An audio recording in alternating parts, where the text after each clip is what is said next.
कुछ फिल्में हैं जो पैसे कमाने के इरादे से बनाई जाती हैं, कुछ फिल्में हैं जो आर्ट के इरादे से बनाई जाती हैं, और कुछ फिल्में हैं जो ज़रूरी होती हैं इसलिए बनाई जाती हैं। And home bound is one of those films. Home bound एक इतनी ज़रूरी फिल्म है ना कि इसका बनना इतना ज़्यादा ज़रूरी था कि ये दिखाता है, इसका सक्सेसफुल होना भी बहुत ज़रूरी था।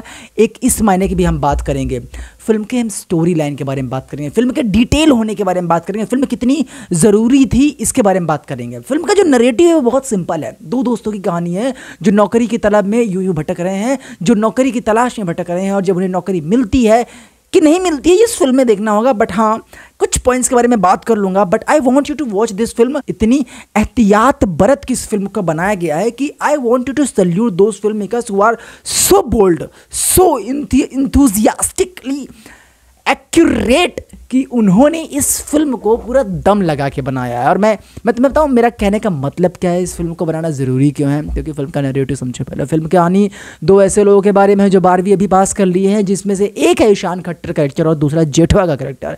ईशान खट्टर का जो कैरेक्टर है उसके बाप के घुटनों में कुछ दिक्कतें आ गई तो खेत में अब नहीं जा सकता है, तो बस वो अपने बेटे को ताने मारता रहता है। और हाँ, ये बहुत ही गरीब वर्ग की हम बात कर रहे हैं, इतने गरीब वर्ग की बात कर रहे हैं कि अगर घर का मुखिया काम करना बंद कर दे तो सब तकलीफ में आ जाते हैं। और तब जिम्मेदारी आती है बेटों के ऊपर, और बेटों की रिस्पॉन्सिबिलिटी है कि अब वो घर चलाएं, क्योंकि अब 12वीं पास कर चुके हैं वो।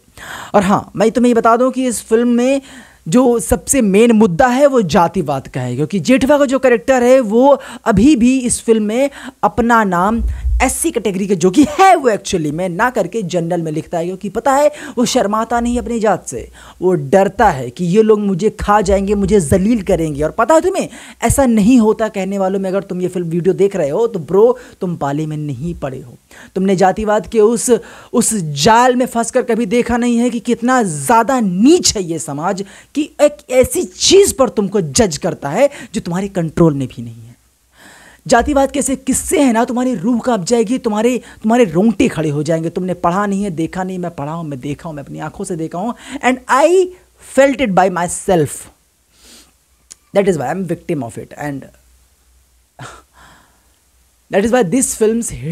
बट अपना ये मत बना लेना कि नज़रिया कि इसको शायद कुछ ज़्यादा ही फील हुई है फिल्म, इसीलिए हमको ये वॉच देखने के लिए कह रहा है। लेकिन मैं तुम्हें समझाऊँ कि इस फिल्म को देखना क्यों ज़रूरी है और क्यों ये फिल्म कमज़ोर नहीं है, क्यों ये फिल्म सिर्फ मुझे इमोशनली हिट नहीं की है, सिनेमैटिकली हिट की है। एंड दिस फिल्म से नरेटिव इज़ बेस्ड ऑन कि भाई कैसे जातिवाद समाज को खोखला करता जा रहा है। लेकिन पता है ये इससे ज़्यादा दो घरों को खोखला करता है, जेठवा और ईशान खट्टर के कैरेक्टर को, जहाँ पर एक को नौकरी लग जाती है दूसरे को नहीं लगती है। और इस तकलीफ़ को दिखाने के लिए उन्होंने रंगों का इस्तेमाल किया है, उन्होंने फ्रेम्स का इस्तेमाल किया है। जहाँ पर फ्रेम इन फ्रेम की हम बात करें तो फ्रेम इन फ्रेम का मतलब है कि समझो कि मान लो मैं यहाँ बैठा हूँ, कैरेक्टर है और तुम कैमरे से मुझे देख रहे हो, ये फ्रेम हो गया। पर इन फ्रेम कैसे होता कि अगर एक खिड़की होती, तुम मुझे खिड़की के अंदर देख रहे होते, इसे हम फ्रेम इन फ्रेम बोलते हैं। और इस फिल्म में फ्रेम इन फ्रेम का इस्तेमाल ऐसे किया है मानो कि जादू ही कर दिया गया हो। तो मैं बताता हूँ मैं इस फिल्म में कैसे इस्तेमाल किया। जब भी कोई कैरेक्टर तकलीफ में होता है, जब भी कोई कैरेक्टर सफरिंग में होता है, इस फिल्म में उसे फ्रेम इन फ्रेम में रखा गया है। चाहे वो शुरू की फिल्म के सीन में समझो जहाँ पर सभी स्टूडेंट्स एग्जाम देने जा रहे होते हैं और कलेक्टिवली भीड़ में प्लेटफॉर्म पे बैठे होते हैं, तो उन्हें प्लेटफॉर्म के अंदर फ्रेम इन फ्रेम में रखा गया है। चाहे तुम ईशान खट्टर के उस कैरेक्टर के बारे में समझ लो, जब उसे नौकरी नहीं मिलती है तो उसका दोस्त जेठवा उसको फ़ोन करके पूछता है कि भाई तुम ठीक तो हो ना। और इस सीन में तुम्हें क्या लगता है फ्रेम इन फ्रेम में कौन होगा, तकलीफ में कौन होगा, वो जिसे नौकरी नहीं मिली या फिर वो जिसे नौकरी मिल गई है? दोनों। इसलिए लेकिन तकलीफ में जो सबसे ज़्यादा है वो जिसे नौकरी नहीं मिली ऑब्वियसली वो है, पर अपने दोस्त की तकलीफ को समझते हुए जेठवा जब इसे फ़ोन करता है तो वो फ्रेम इन फ्रेम में होता है। That is the beauty of home bound. Frame in frame में जेठवा होता है जो उसे फ़ोन करता है कि भाई तुम ठीक तो हो कि नहीं।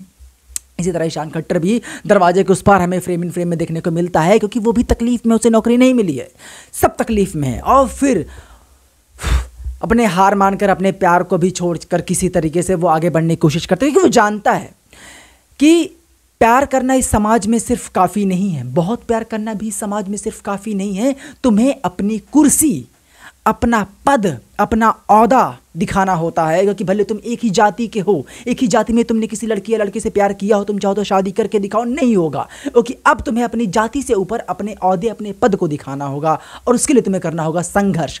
तुम एक ऐसी कुचली हुई जाति से किसी लड़के को उठाओ और कहो कि चल तू काबिल बन के दिखा, मैं तुझे कुछ नहीं दूंगा, तो संघर्ष तो करेगा ही ना, टाइम तो लगेगा ही ना। और उन्हीं संघर्ष को दिखाती है होमबाउंड। होमबाउंड ज़्यादातर लव स्टोरी पर ना फोकस करके इन दोनों की ट्रू स्टोरी पे फोकस करती है कि कैसे अब ये संघर्ष करके अपने सपनों को छोड़कर चले जाते हैं कहीं कमाने, और कमाने के साथ साथ घर पर पैसे भेज रहे होते हैं, इवन कि वो पूरा पैसा भेज देते हैं, क्योंकि उन्हें सिर्फ खाने को मिल ही रहा है तो ठीक है। जहाँ वो जाते हैं वहाँ पर कमाने, तो उनका संघर्ष देखो कि एक कमरे में 4 लोग रह रहे हैं, और 4 लोग शिफ्ट वाइज जो अलग अलग शहर से आए होंगे, अलग अलग गाँव से आए होंगे, यहाँ पर फैक्ट्री में काम कर रहे हैं, वो भी शायद स्टूडेंट हैं या मजदूर जो भी हैं, वो बेड एक्सचेंज करते हैं कि दिन वाले शिफ्ट का लड़का जब रात को सोएगा तो रात वाले शिफ्ट का लड़का काम करेगा। और इस तरह के संघर्ष को भी इस फिल्म में दिखाया गया।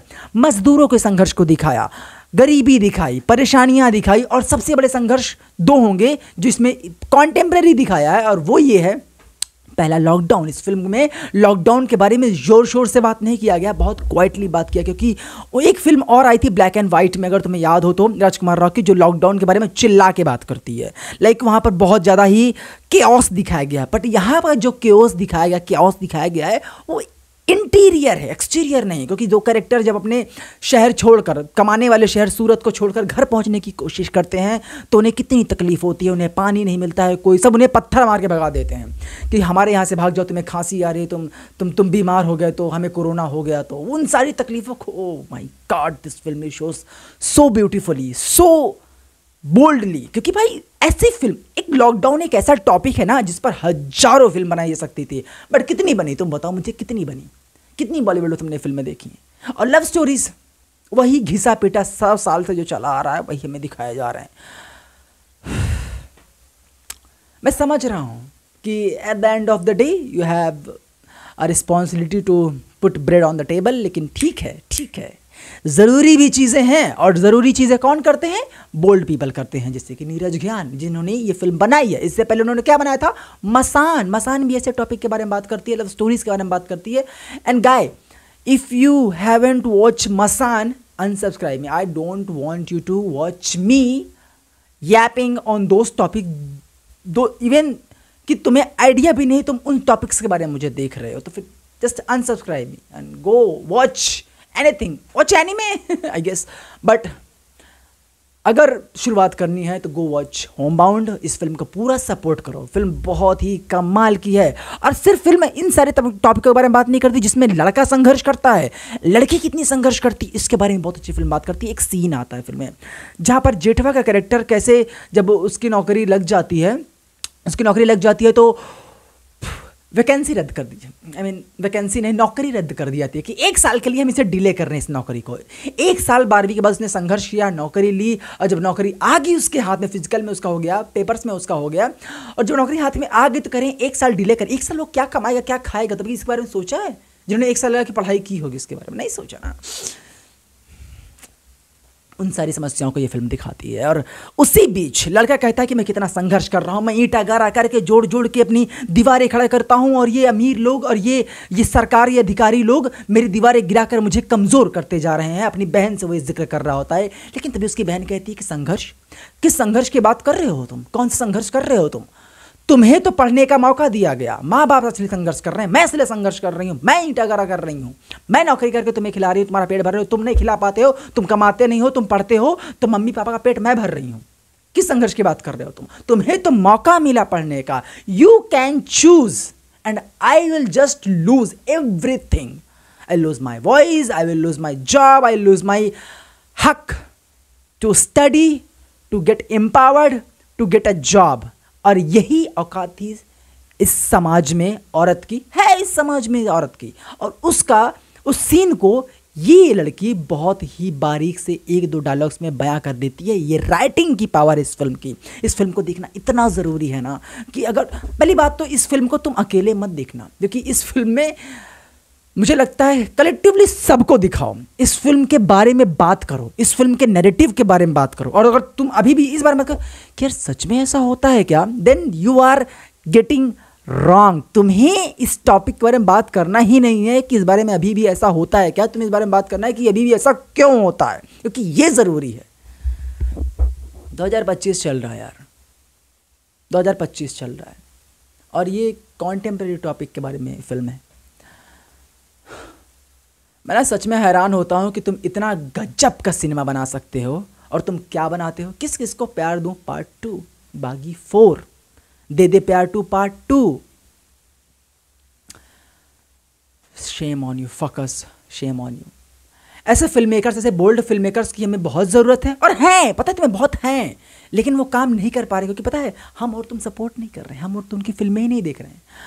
और जो देख रहे हैं ना तो बहुत मुट्ठी भर लोग हैं। ये फिल्म कांस और बहुत जगह अप्रिशिएशन लेगी, इवन कि मार्टिन स्कॉर्सेज़ी भी एक्सिक्यूटिव प्रोड्यूसर इस फिल्म के, एक ऐसा बंदा जो विदेश में रह रहा है, जो greatest of all the time के जो डायरेक्टर्स हैं उनमें से एक है, इस फिल्म के एग्जीक्यूटिव प्रोड्यूसर है, then he might have saw something then you should see at least once in your life. Homebound is just not just a movie, it's a story, it's a contemporary realistic bold story about young generation who are not busy in the phone, not busy scrolling reels. They are busy in their life to providing their family and they are not able to do so.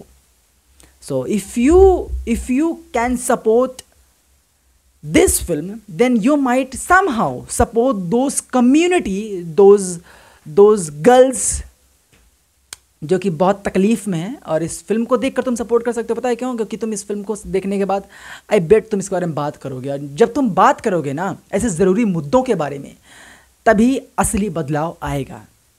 And that's it, this is my opinion on the film. Film का music ऐसा लगता है ही नहीं, film का cinematography ऐसी लगती है कि भाई वो तो अलग ही लेवल। मैं सोच रहा हूँ कि धर्मा प्रोडक्शन से क्यों आ रही है, क्योंकि धर्मा प्रोडक्शन हाल ही फिल्म में अच्छी फिल्में बना रहे हैं। किल बनाया उन्होंने, रॉकी और रानी की प्रेम कहानी उन्होंने बनाया, उन्होंने अभी हाल ही फिलहाल में धड़क 2 आई। पता है सेंसर बोर्ड इन फिल्मों को बैन करने की बहुत कोशिश करता है, बट किसी तरह ये फिल्म बच के निकला ही। गो वॉच दिस फिल्म, इसको बर्बाद मत होने देना। And talk about this film in the comment, and मुझे अपना कमेंट में फीडबैक दो कि तुम्हें ये फिल्म क्यों पसंद है, क्या था जो तुम्हें बहुत पसंद फिल्म में आया। मैं तो भाई फुट के रोया हूँ इस फिल्म में।